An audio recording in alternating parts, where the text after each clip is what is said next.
warahmatullahi wabarakatuh. Salam Baraya Handayani. Perkenalkan, nama saya Melinur Aini, SPD. Saya mengajar Bahasa Indonesia di SMA Handayani 1 Papungpe. Pada pembahasan kali ini mengenai teks prosedur. Apa sih itu teks prosedur? Nah, sebelum kita membahas lebih dalam mengenai teks prosedur itu tidaklah lepas dari kehidupan sehari-hari. Di sini ada salah satu contoh, yaitu gambar obat. Apabila kita tidak mengikuti aturan dan langkah-langkah untuk meminumnya, apa yang akan terjadi? Pastinya akan timbul masalah baru, bukan?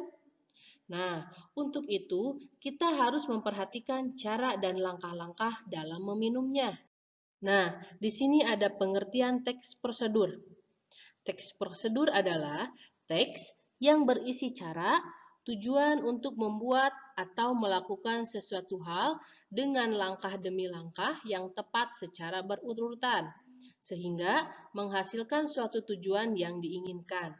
Teks prosedur biasanya terdapat pada tulisan yang mengandung cara, tips, ataupun tutorial. Di dalam teks prosedur terdapat kata imperatif atau perintah untuk melakukan apa yang dibahas pada teks tersebut. Yang kedua, ada tujuan teks prosedur. Tujuannya untuk memudahkan pembaca ataupun pendengar agar dapat mengikuti langkah-langkah atau perintah dari isi teks tersebut, yang tujuannya akhirnya bisa menyesuaikan keinginan pembaca ataupun pendengar. Adapun struktur teks prosedur, A. Tujuan. Tujuan teks prosedur adalah pengantar umum sebagai penanda apa yang akan dibuat atau dilakukan. Yang B, ada bahan dan alat. Berisi mengenai rincian, bahan dan alat yang digunakan dengan ukuran yang akurat. Yang C, ada langkah-langkah. Berisikan langkah melakukan sesuatu dengan urut secara bertahap. Dan D, ada penutup. Berisi penekanan pada keuntungan dan ucapan selamat melakukan sesuatu.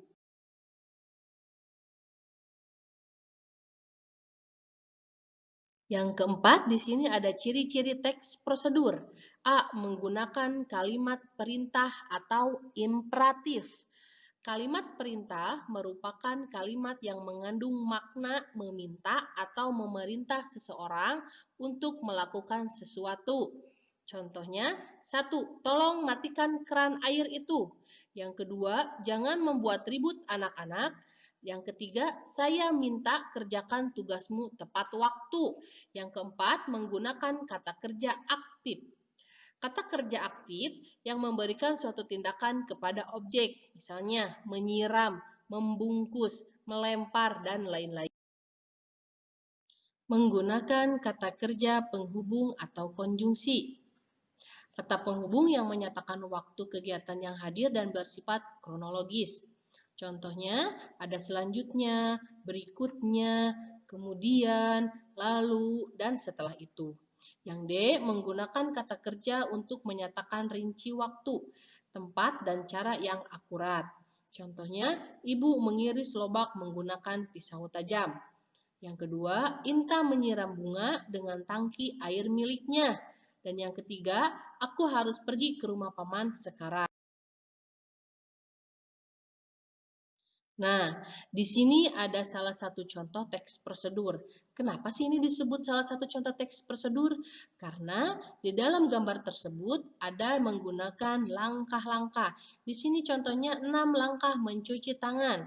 Yang ke-1, basahi tangan, gosok sabun pada telapak tangan, kemudian usap dan gosok kedua telapak tangan secara lembut dengan arah memutar. Yang kedua, usap dan gosok juga kedua punggung tangan secara bergantian. Dan yang ketiga, gosok sela-sela jari tangan hingga bersih. Dan yang keempat, bersihkan ujung jari secara bergantian dengan posisi saling mengunci. Yang kelima, gosok dan putar kedua ibu jari secara bergantian. Dan yang keenam, letakkan ujung jari ke telapak tangan, kemudian gosok perlahan. Bilas dengan air bersih dan keringkan. Nah, itulah 6 langkah mencuci tangan. Jadi, ini yang disebut dengan contoh teks prosedur. Demikian pemaparan materi untuk pembahasan hari ini. Sampai bertemu di video pembahasan selanjutnya. Jangan lupa like, subscribe, comment, and share. Salam Baraya Handayani.